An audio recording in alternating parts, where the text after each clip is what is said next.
Hello everyone, welcome to back my channel. तर आज मी तुम्हाला माझं संडे रुटीन दाखवलेलं आहे. त्याचबरोबर एकटं राहण्याची कला शिकाल तर आनंदी व्हाल.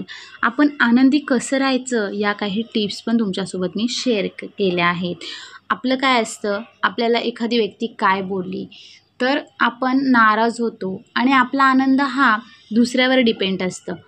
पण असं न करता आपण आपलं एकटं राहून आनंदी कसं राहता येईल हे पण खूप इम्पॉर्टंट आहे. अस्थिर मनाला शांत आणि आनंद देतील हे विचार. ज्याच्या मागे मागे तुम्ही पळता त्यापासून 2 दिवस दूर राहून पहा. बोलणं तर काय, ते तुमची आठवणसुद्धा काढणार नाही.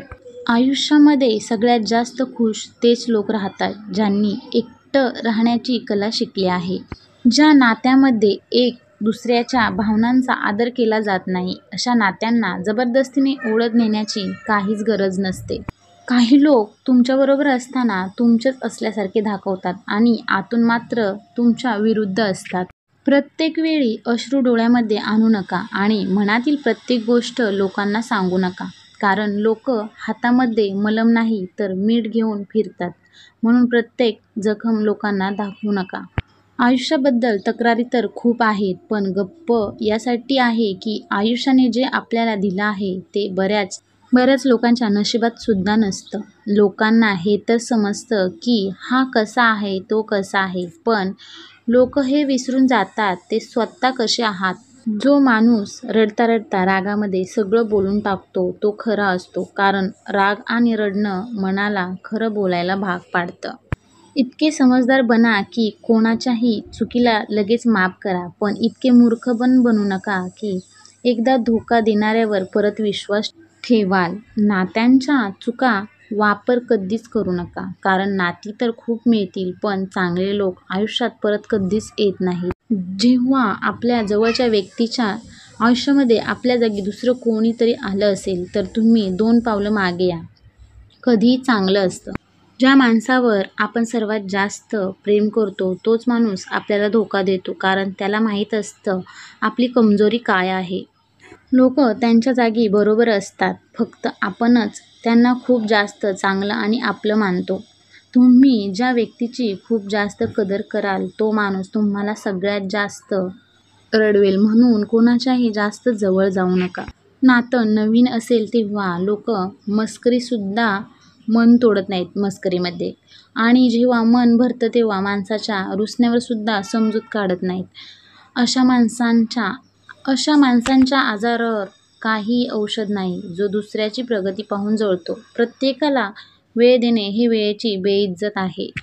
ज्याचं मन मोठं आणि खरं असतं त्याला दुःख आणि अडचणी सुद्धा तेवढ्याच मोठ्या मिळतात. घमेंडाने गर्वामध्ये राहू नका. जमिनीवर यायला वेळ लागत नाही. हक्क फक्त तिथेच दाखवा जिथे तुम्हाला कोणी हक्क दिला आहे. कोणतीही गोष्ट मिळवा किंवा गमवा, पण स्वतःच्या स्वार्थासाठी कधीही कोणाचा वापर करून घेऊ नका. आजच्या जमान्यामध्ये खरी गोष्ट ही आहे की तुम्ही पैसे कमवाल तेव्हा लोक स्वतः येऊन तुमच्याबरोबर नाती बनवतील. एकटं जगण्याची सवय होऊन जाते तेव्हा साथ देणारे बदलतात. खूप मजबूत असतात अशी लोक ज्यांच्याजवळ गमावण्यासारखं काहीच नसते. तुम्ही फक्त हसमुख चेहऱ्याने वावरा आणि म्हणा मी ठीक आहे, कारण इथे कोणालाही कोणाची कदर नाही आहे आणि कोणाच्याही दुःखाविषयी सहानुभूती नाही आहे.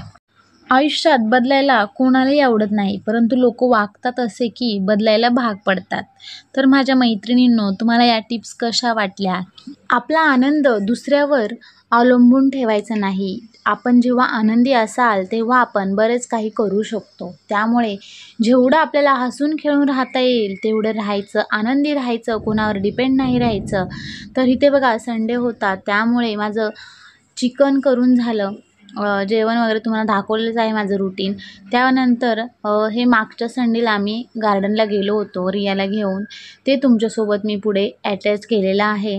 तर असं असतं माझं संडेचं रुटीन. म्हणजे घरी सगळे असतात त्यामुळे दिवसभर स्वयंपाक वगैरे हेच पुरत असतं.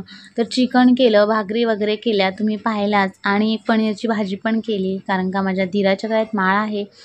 आणि आम्ही प्रत्येक संडेला गार्डनला वगैरे जातो रियाला घेऊन, तेवढंच वेगळं काहीतरी, कारण का रोज घरी म्हणजे कंटाळा येतो. मुलांना थोडं वेगळं असेल तर छान म्हणजे वाटतं.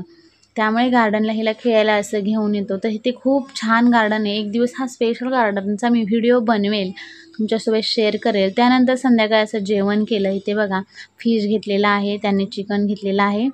तर तुम्हाला व्हिडिओ कसा वाटला, आवडला असेल तर लाईक शेअर सबस्क्राईब करायला विसरू नका. चला भेटू पुढच्या व्हिडिओमध्ये. तोपर्यंत सगळ्यांना बाय बाय.